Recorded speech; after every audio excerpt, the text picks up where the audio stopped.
What's going on, everybody, and welcome back to Comic Breakdown. In this video, we are going to be jumping into Uncanny Avengers, the full story, as we jump into the Fall of X, the Hellfire Gala showing us the demise of mutant kind. The mutant genocide is in full effect. Mutants that have not been killed, they are being extracted all the way to Orocco, sending them to Mars. But then you have Captain America. After an attempt on his life, he knows who the true enemy is, and that is Orcus. So he reforms the Unity Squad. But there is a bigger foe out there. Somebody is wearing the Captain Krakoan suit, the battle suit that Forge had made, empowering the individual way beyond the powers that they currently have. And unfortunately for the Unity Squad, the person that is wearing this suit, though they don't know it yet, is Hydra Captain America. As he tries to push his Nazi agenda upon everybody, it is up to Cap and his team to bring him down before it is too late. So make sure you guys have subscribed to the channel, make sure that you like this video, and with that being said, let's dive into this breakdown. Alright gang, so as we dive into this issue, we have two goons who are hightailing it through the park.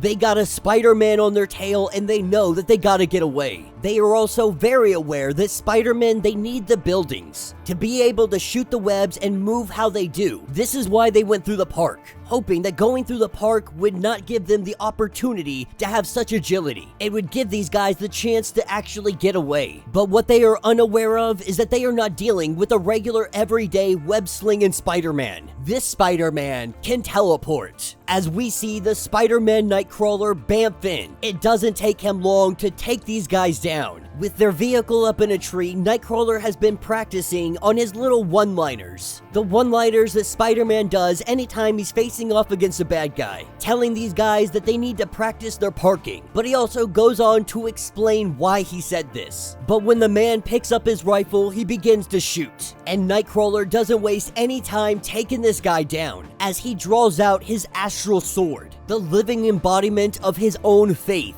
This criminal never stood a chance. But as Nightcrawler sits here and he observes everything that is ongoing, this is when the homeless in the park come up to him. They have heard that he is the new Spider-Man, and they are all very curious on who he is and what he is doing. But while they have this conversation, this is when a Sentinel arrives. The Sentinel detects a mutant, and though Nightcrawler tries to get everybody out of here, the homeless say that there are no mutants here. There is only Spider-Man. And as the Sentinel goes on to do a gene scan, Nightcrawler begging everybody to just run, to get out of here before it is too late. This is when something whispers in the ear of Nightcrawler. It tells him to relax. It tells him that they got this. And after the Sentinel does its scan, it detects no mutants. And so with the Sentinel leaving, Nightcrawler takes off and we pick up with him meeting up with Spider-Man. Him and Spider-Man just talking about everything that has been ongoing. Also talking about the Astral Cutlass. He is very much enjoying being a street-level crime fighter. But Spider-Man does let him know the Astral Cutlass. Is that some kind of mutant thing or what is it? And Nightcrawler, he says no. That what this is my adoptive mother is an evil sorceress who utilized my crisis of faith to turn my innate optimism into a magical weapon and then tried to steal it kind of thing. Spider-Man not really knowing what to say about this, he goes on to ask Kurt what he is going to be doing long term. Because Kurt was pretty clear when he first showed up, a spare super suit, hiding in plain sight, helping people from the shadows, and clearing his name, because Nightcrawler has been blamed for many of things. Most of those are assassinations. Now this is where things get a little bit out of character, I feel, for both Spider-Man and for Kurt. There's just a couple lines of dialogue that don't necessarily fit into who these characters are. For example, Spider-Man goes on to say that all the stuff they are saying mutants did.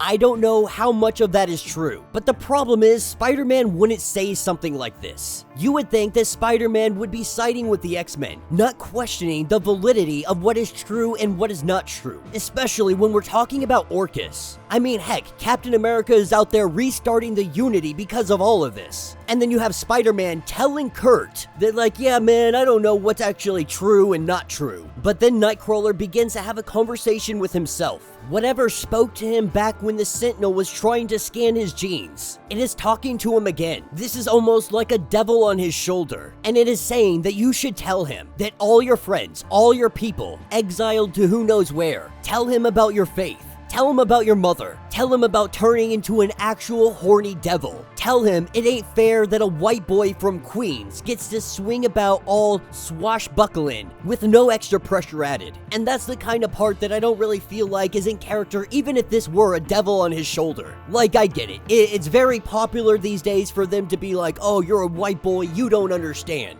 But in this context, we're talking about Spider-Man. We're talking about Peter freaking Parker. This isn't your average everyday dude.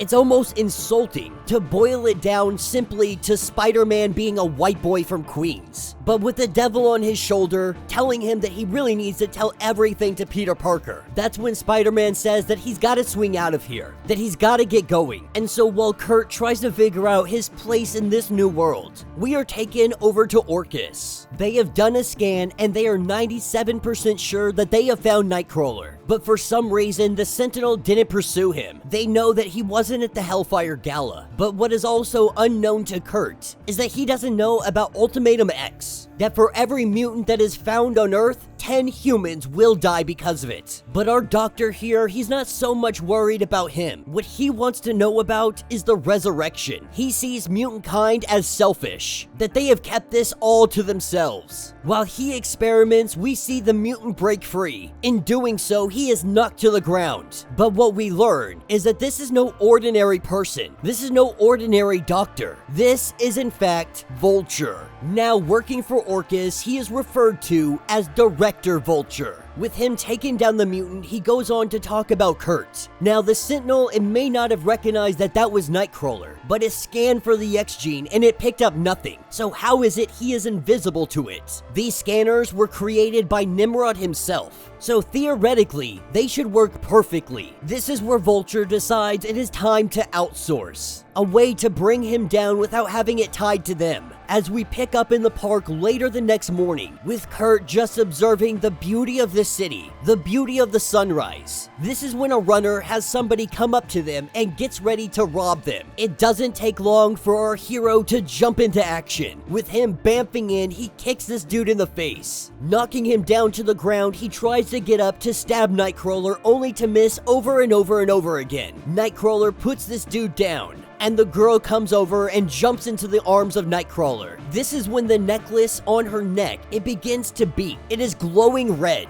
This necklace is meant to detect mutant kind, and Orcus has been handing them out for free. This is making every single person that is on Earth an immediate detector of who might be a mutant. Now, this girl, obviously oblivious, doesn't understand that the mutant might actually be the person on the ground, not the person that just rescued her. But Nightcrawler trying to make something up on the spot, saying that he needs to get back to the demon dimension. This is when we see the person that he beat up that lies on the ground. The face changes, and this is in fact Mystique. So Nightcrawler, he grabs her very confused, not knowing what is going on. She is only asking, where is my baby? We have to assume that she is referring to Destiny. But with Nightcrawler getting out of here, we pick up with a mercenary group. They are the group that has been outsourced to take down Kurt. And these guys are not very happy about mutant kind. They believe everything that Orcus has told them, but their leader is letting them know that they don't let emotions cloud their performance. And while they try to say that it's not racist if they aren't humans, she wants to keep everything on a professional level, no matter how her team feels about mutant kind, no matter if they believe Orcus or not. But they have a whole dossier on Nightcrawler, on everything he has done, everything that has been going on. As they prepare to hunt down Nightcrawler, this is where we see the leader is none other than Silver Sable. Alright gang, so as we pick up with this issue, we are picking up with Nightcrawler and Mystique. Mystique having a knife drawn. Nightcrawler really doesn't understand what the heck is going on here. She keeps on asking, what did you do to my baby? And while Kurt tells her that they have been through this, but she keeps on getting confused and running away, with her saying that she left him something Irene said, but unable to remember. And when Kurt tries to grab her shoulder, we see that Mystique gives him a heavy punch. Mystique doesn't seem to understand that this is in fact Kurt. We see her grab her things and she disappears. And this is when Kurt's like, okay, fine, as he bamps to a different location, trying to get a little bit of a cooler head. This is when that random little devil on his shoulder appears. Now, we don't really know what this is. Some have speculated that this is Legion, but this seems way out of character for something Legion to do. This seems to be more like a living manifestation of a devil on his shoulder, possibly caused by Mother Righteous. But that is complete speculation at this point. All we know is that this little devil on his shoulder, it is not kind, it is not nice.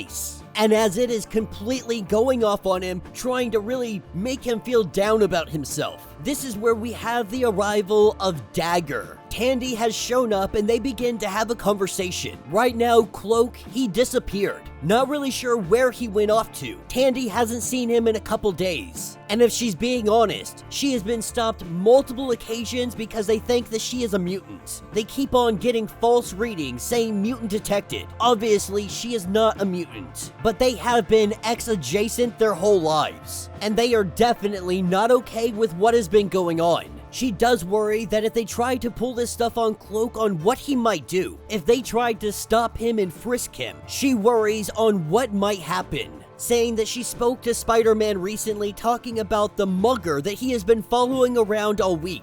And while Kurt would love to go into detail about this, the devil on his shoulder begins talking nonsense yet again. But what Kurt tells her is that this is no big deal, that he'll keep an eye out for Cloak. But with Tandy taking off almost immediately, we have Kurt being hit by Rhino, a Orcus-empowered Rhino. And as this fight gets underway, we see that Silver Sable, she is in the command center watching all of this transpire, getting authorization to use an Orcus asset, that asset being Rhino. The truth is, Orcus had begged Silver Sable to test out Rhino in the field. The thing on his forehead is some kind of control nod, and it doesn't take long for Nightcrawler to figure this out as well. He begins trying to pull this thing off of Rhino's head. Silver Sable saying that mind control technology is profoundly illegal, and so their price for doing this just went up, with Orcus agreeing, saying fine, do whatever you need to do, but make sure that he does not remove that tech. It is experimental. But for Silver Sable, this is simply first contact. They have no intention of taking down Nightcrawler in this moment. This is to probe and to test, that they don't want to rush in and try to take down Kurt and end up completely taken out themselves. She has come to the conclusion that Orcus is clearly incapable of doing field work,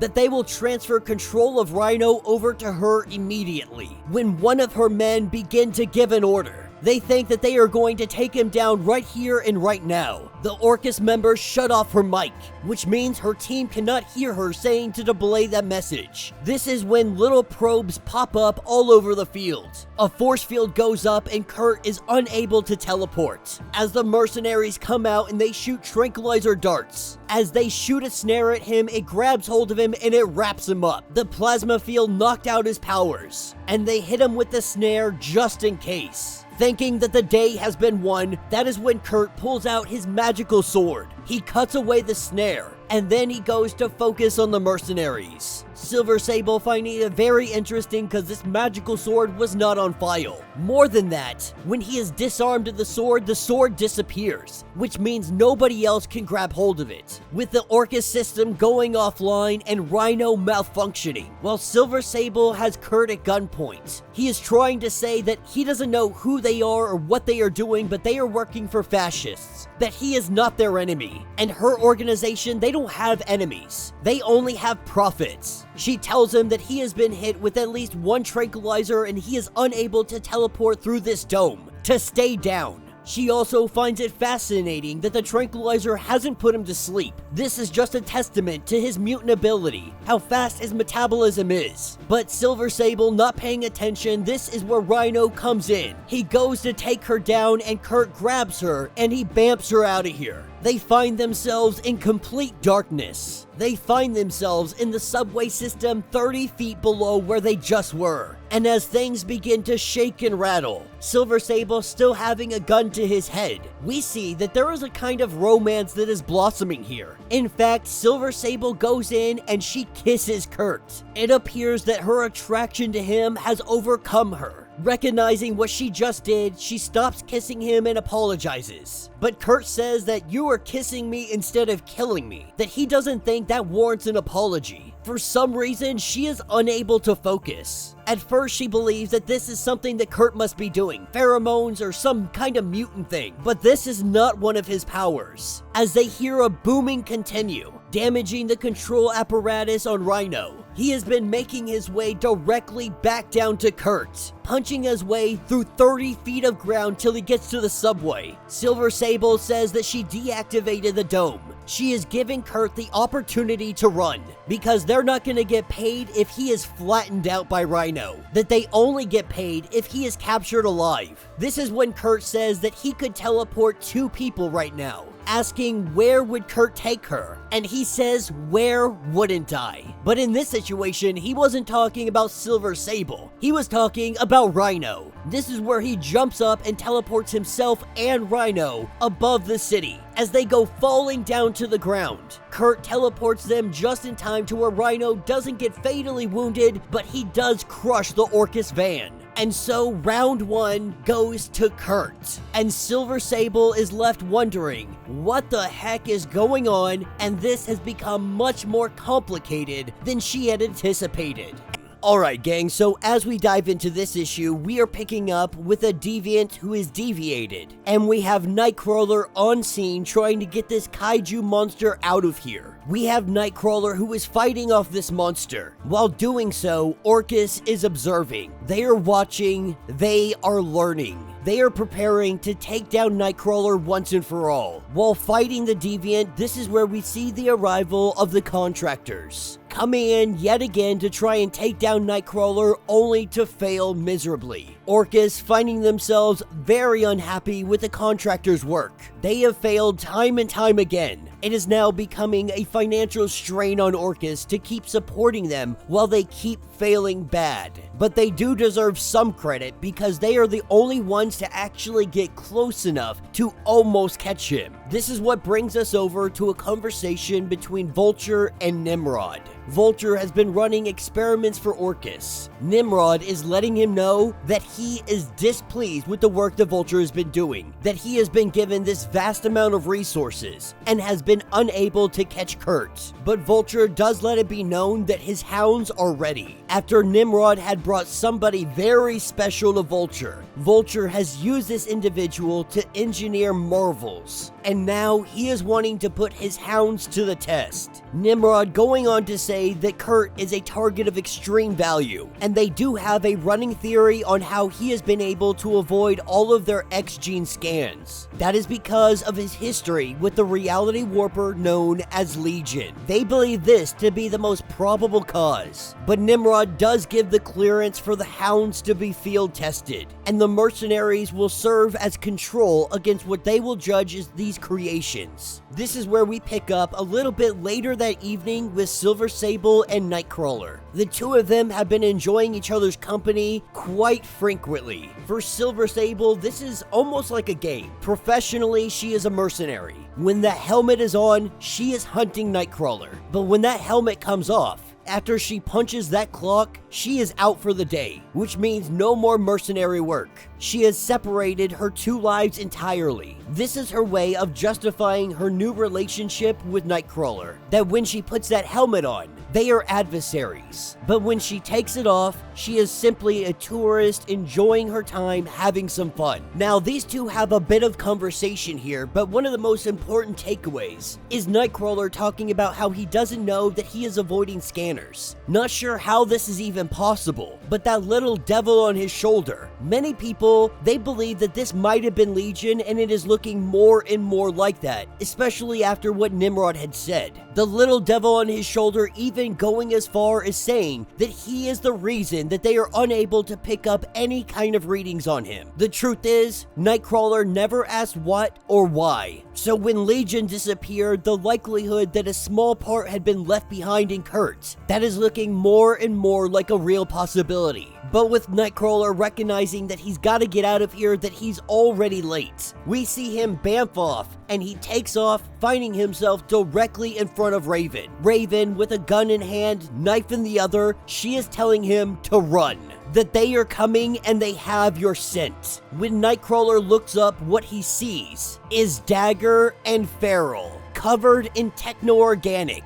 These are the Hounds. These are the weapons of Vulture, and they have come to hunt Nightcrawler. As Nightcrawler tries to make a getaway, he tries to run, he tries to talk any kind of sense into them, but they don't listen. As they chase him, they let him know that they're not being controlled. They have just changed, and soon Nightcrawler will change along with them. This is where we have the arrival of Cloak. Cloak was the first to be captured by Vulture, the techno-organic around him as well. We see both Feral and Dagger being summoned elsewhere. They picked up a new scent, the scent of Raven. With Cloak going over to Raven, getting ready to devour her whole. That is when Nightcrawler draws out his sword and he drives it into Cloak.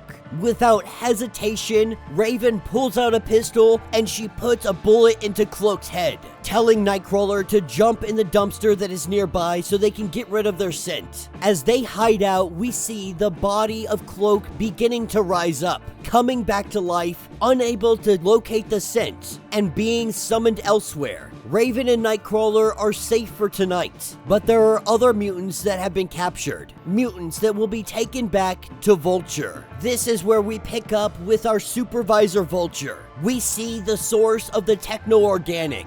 That source is, of course, Warlock, being captured by Nimrod. Warlock was brought here to Vulture, renaming him Warpaint, using the techno-organic to transform and control mutant kind.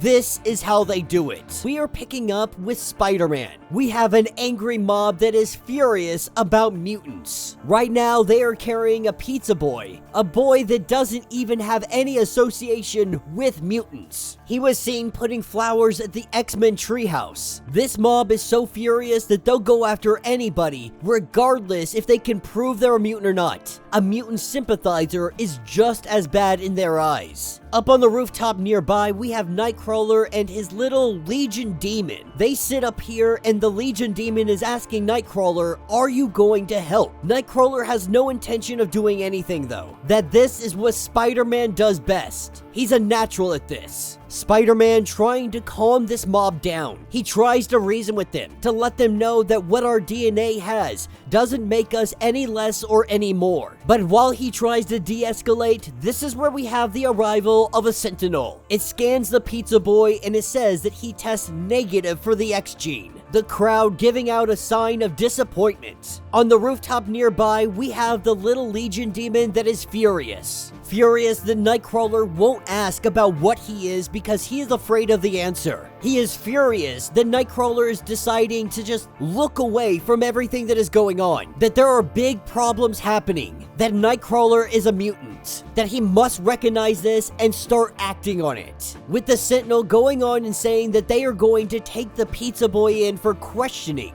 for sympathizing with the enemy. This is where Spider-Man draws a line, saying that he's not taking the pizza dude anywhere. The Sentinel scans Spider-Man and it lies about detecting him as a mutant. The mob hearing this, they go irate. And if all of this craziness wasn't enough, on a rooftop nearby, we have Mystique with a freaking rocket launcher. With Mystique sending that rocket directly towards the mob. Nightcrawler bamps in, grabs the rocket, and bamps it right into the Sentinel's mouth. That is where the Sentinel's head, it explodes and falls down to the ground. But Mystique is now on the ground and she is smashing people's faces. Nightcrawler telling her to stop, that there will be more Sentinels, maybe even Hounds. Mystique goes running and Nightcrawler follows behind.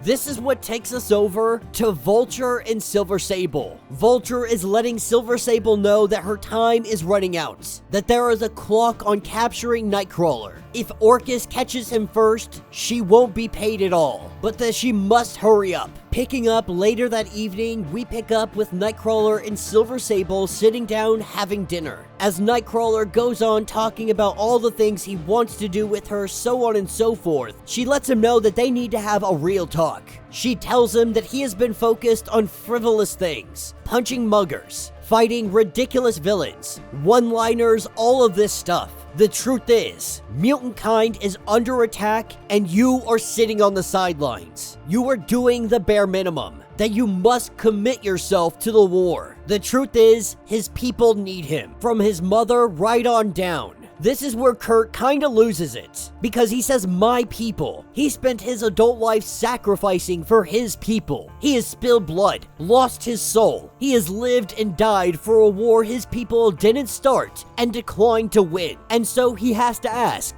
where did this get me? It got him alone, bloody-handed, broken-hearted, a tribe of one. He believes that he deserves to stop. This is when Silver Sable, she kisses him, and she lets Kurt know that life doesn't give a crap what you deserve. There are no coffee breaks for a good heart, and love isn't all you need. This is when Silver Sable gets a distress call and she has to take off. As she heads down an alleyway, this is where she runs into Krimmer. As she approaches, he pulls out a pistol. He has been following her and keeping tabs on her. She has been jeopardizing their payday. While this is going on, Nightcrawler is trying to find Mystique, coming upon her, finding her by a campfire. As he approaches, she is jabbering on about my baby, my poor blue baby. Silver Sable telling the guy that this is pointless because she's decided to cancel the contract. He tells her that's not happening, that they are going to go through with this contract one way or another. They finish the job, whatever it takes. Nightcrawler telling Mystique that they need to talk. Apparently, they have a conversation in X-Men Blue Origins, a comic that they say comes out next week. But then we pick up with Silver Sable meeting up with Nightcrawler. Her helmet off, so we assume that everything is gonna go great. Asking, what did you want to tell me? This is when her team surrounds Nightcrawler, zaps him, knocks him down to the ground. She has just betrayed him. She has just captured Nightcrawler. With Nightcrawler being dragged off, they worry that this might be Mystique, so they do a little bit of test to make sure that this is not. They also worry that Mystique might show up, but he says that she's not coming. She lost him a long time ago. She would rather rage than reunion. But in war, sooner or later, everyone must choose their priorities. And love. Love is not all that you need.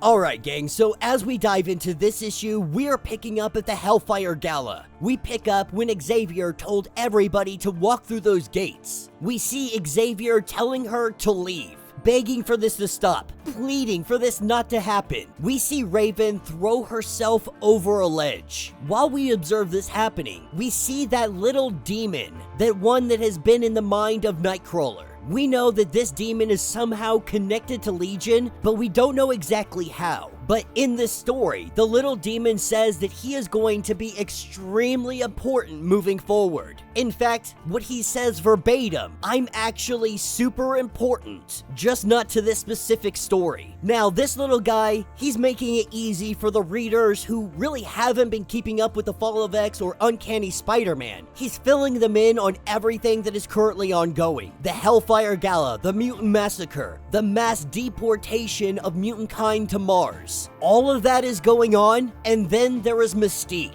When she threw herself over the cliff, she didn't die. We see her get up to her feet, and she goes to the nearest ship. That happens to be an Orchis ship. Her mind is broken at this point, continuing to say, my baby. What did you do with my baby? Even with her brain so scrambled, she knew exactly where she was going. This is what picks us up in current day. Nightcrawler is chasing after Raven. At this point, he hasn't shown his face. We all assume that she doesn't know who he is exactly, as she is going on about her baby being taken, about the forest. Nightcrawler is trying to tell her that this is all ancient history, but she puts that gun up to his head and she tells him that you don't know anything, as he goes on to say that she was masquerading as the wife of Baron Christian Wagner. exploiting his wealth, his home, his power. Nightcrawler always assumed that he was an easy stopgap during a separation from her true love, Destiny. But for Raven, Christian was never an easy anything. He was a boring and weak man. This is where Nightcrawler assumed the affair with Azazel came into play. Raven thought she was in love with him. She pictured herself a mutant queen with a darkling prince. But she was a fool. Once he had left his seed, he wanted nothing to do with her. And of course, Christian had grown suspicious. Nightcrawler assumes this is when she had killed Christian. She had lived as a human for 2 years. What finally caused the mask to slip? It was the moment that she felt her son's skin against her own. The townsfolk had heard. Lynch mobs, Bibles, all the good craziness. She fled with her child. But whichever way she tells this story, something doesn't seem to add up. She knew that she had to go back for something, but wasn't sure what it was. She went to rescue her wife. This is where Nightcrawler says, wait, hold on, what are you talking about? That has never been part of the story that I have been told. Somehow, Destiny was involved in all of this. With her mind still splintering, she pulls a gun on Nightcrawler and he pulls out the Hope Sword. Symbolically speaking, the Hope Sword is a hope that the world might be able to be built new, that a better world can be built, and the courage to fight for it. It is all of Nightcrawler's hope. That is when he takes the Hope Sword and he hands it to Raven. Once she grasps the hilt of that sword, she remembers everything. It has always been about Destiny. Now, the two of them, they never had a simple love. Irene's mind, it has always been ruled and chained by the what-ifs and the thens, the maybes and the what-to-comes. Where Raven, she has always lived and existed in the moment. They always find each other. They love and they part ways. They agreed long ago that they would take lovers if loneliness or despair ever demanded such. And so everybody that she was ever with was just a placeholder until Destiny could return. But no matter what they did, no matter who they may have been in bed with, the rule was it had to benefit them. For the love of each other, they bled the world dry. It wasn't long before she was wed to Christian, and being wed to Christian, that's when she hired Irene as the new maid. Christian obviously none the wiser to what is actually happening, but Raven is moving in her lover. This is where she met Azazel, a man that couldn't wait to reveal himself for who he truly was. But Raven grew bored of him very quickly as well. But Irene did encourage the affair, not understanding why at the time. But Irene was distracted. She was distracted with the future. It haunted her every single night. One night she does wake up and she lets Raven know that she would like to start a family, that she would like to build a family with Raven.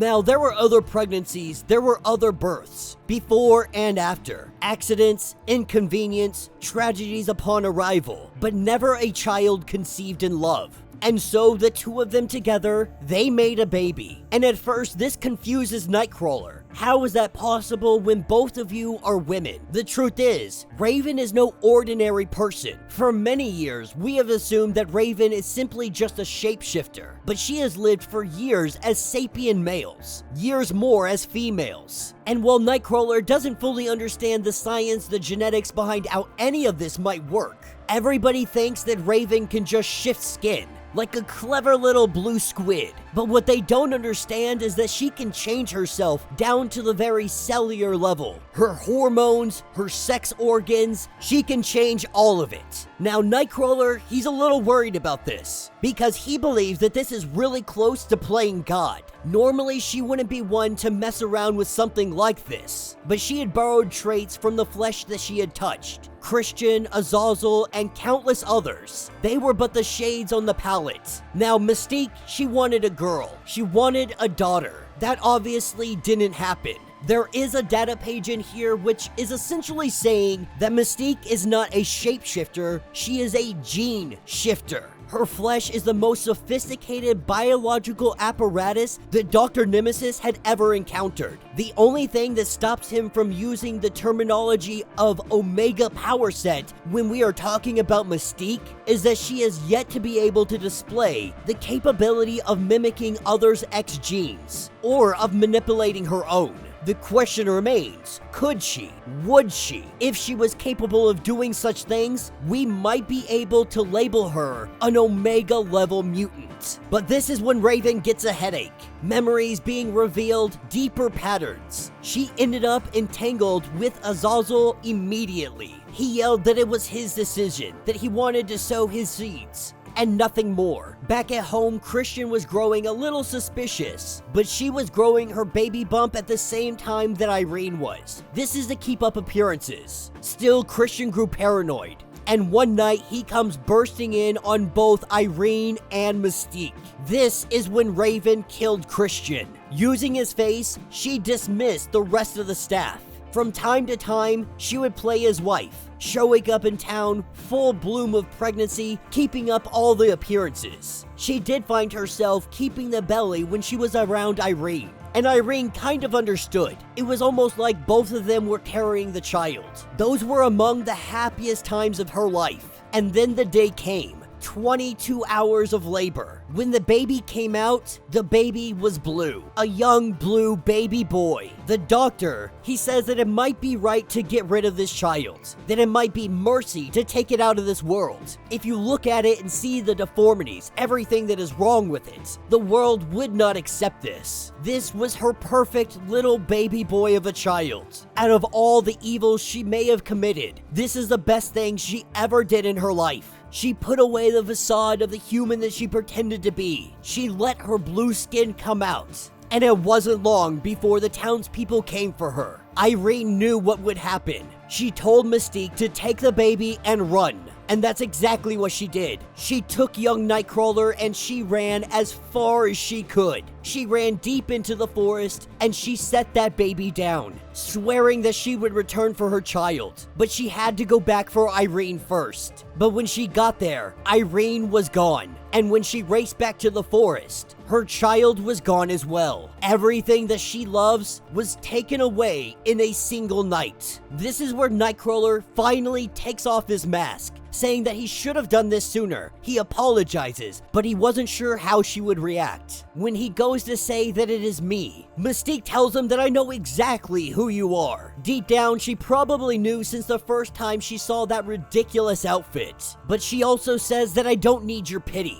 Xavier had pushed her mind too hard. Her mind resisted by regressing to a point of pure focus, of pure hate. Nightcrawler wanting to talk about this, Raven says that there's no point in doing that. They have lived lifetimes apart. She is not that mother anymore and he is not that baby any longer. But she is going to keep diving into her memories to see how far down this all goes. That's what picks us up at the day that Mystique had finally found Irene. Raven is more than ready to put a bullet in the back of Irene. But right now, there is a young girl, Anna Marie, aka Rogue, a very young Rogue. No family, nowhere to go, living on the streets. Destiny has been dreaming about her a lot.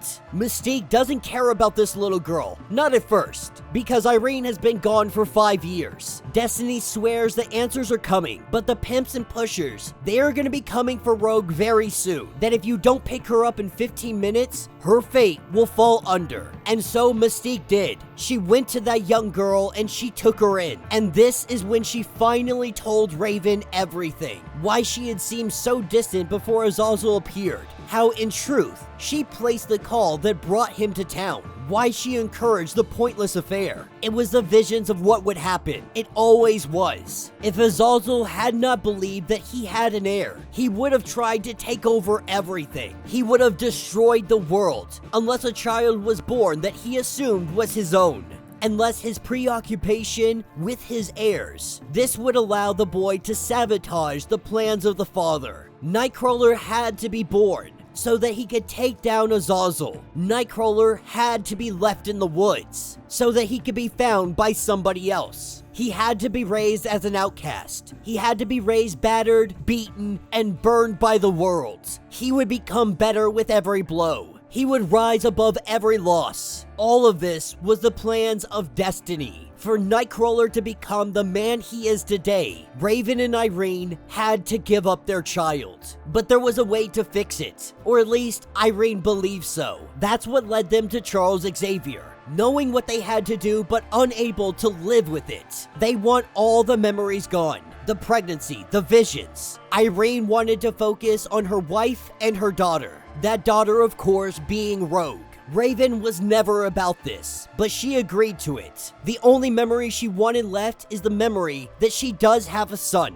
Xavier agreed to this, letting them know that you will owe me a favor. And so Raven, after all of these years, she believed that she had abandoned her son. The love that she had for her son was stolen away. The life that she had, or should have had, was stolen away. Her baby was taken away from her. This is when Nightcrawler comes up and lets her know that your son is here, that you don't ever have to be alone again. Right now, your son needs you more than ever, and you need your son. The truth is, he needed you his whole lonely life. Alright gang, so we pick up at the Orcus facility. Nightcrawler imprisoned, getting ready to assemble the firing squad and take him out, letting them know that there will be no headshots. Silver Sable and the rest of her mercenaries, they're headed off. After betraying Nightcrawler, she doesn't want to stick around and see what is about to happen, with Vulture saying that he will recommend their services to the Executive Bloom. Silver Sable says that they won't be working for Orcus again. This is when Krimmer pulls up his pistol and points it at Silver Sable, letting Vulture know that she is lying, that the assistant stole a prototype that he had built, the device that beams messages into the minds of people that they want it to, suspecting that she has been using it to communicate with Nightcrawler, to warn him of what is about to happen. This is when he takes off his helmet and it is revealed that this is in fact Nightcrawler. This was all a ruse. It was all a trap to get inside the Orcus base, with Vulture saying to kill them both. But then wondering, if that is Nightcrawler, who do we have in cuffs? This is where we see the Nightcrawler in cuffs. The chest opens up and it reveals two pistols. This is in fact Mystique.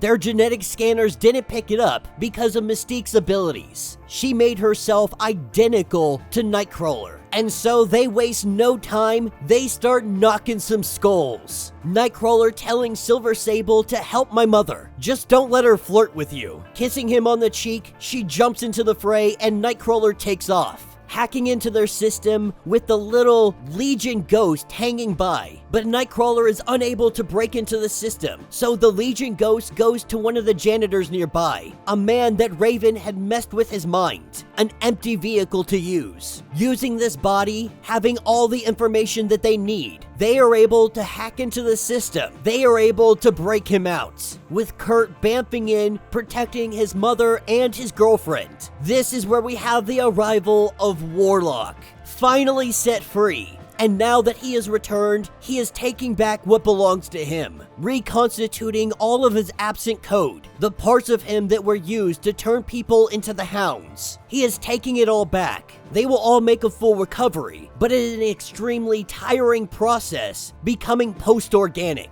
This is where Vulture shows up, and Warlock is unable to take back what is his from him. The source code. It is infected with Prime TO strain, which means Warlock cannot extract while he has absolute control of it, which means they need to take control away from Vulture. With Vulture charging in, we see Nightcrawler start bamfing left and right as he wields his Hope Sword. He takes that sword and he drives it right into the chest of Vulture, putting him down on the ground, rendering him unconscious. Warlock takes back what belongs to him. Today, the Hounds program dies. But even taking down all the Hounds, on the outside they have a whole battalion worth of Orcus agents that are waiting to storm the facility. As Warlock taps into the system, he sees that this Orcus base is directly underneath the freaking treehouse. As they prepare for the heroes to come through the gateway, this is when Nightcrawler gets access to an asset that Orcus has. As the rumbling begins, the Orcus agents are met by a fierce force. This gives them the opportunity to make their escape. Amidst all the chaos, they are able to get away as they observe from a distance. This is where Nightcrawler is met by Spider-Man, and Nightcrawler is really just letting Spider-Man know that you can have the mask back, that I am done doing the street level stuff. Punching muggers may not change the world, but Spider-Man lets him know that you can keep that costume, that you are always welcome to be one of the Spider-Men. But Nightcrawler knows that he's got bigger things at play. There are bigger things that he must take care of. His people are suffering, they are at war, and it is time that he finally gets in the fight. With Spider-Man taking off, we see Mystique and Warlock show up. All of them are gonna go their separate ways. Raven is headed off to find her wife. She would like to introduce her to their son, and this is something that Nightcrawler would also want. With everybody going off and doing their own thing, Nightcrawler is left here with the little Legion ghost. And Nightcrawler has finally figured out that this is in fact Legion, though it's not really him. It is just a little piece, a fraction of a big personality, of big powers. This is what kept him hidden from the scanners. The real David Haller is staying hidden, him and his worlds. It is simply too dangerous out here. After all that has happened, he is deep down where nobody can get him. He is in the safest hole that there is. Legion is hiding in the heart of Nightcrawler. He is hiding in the hope of Nightcrawler because they know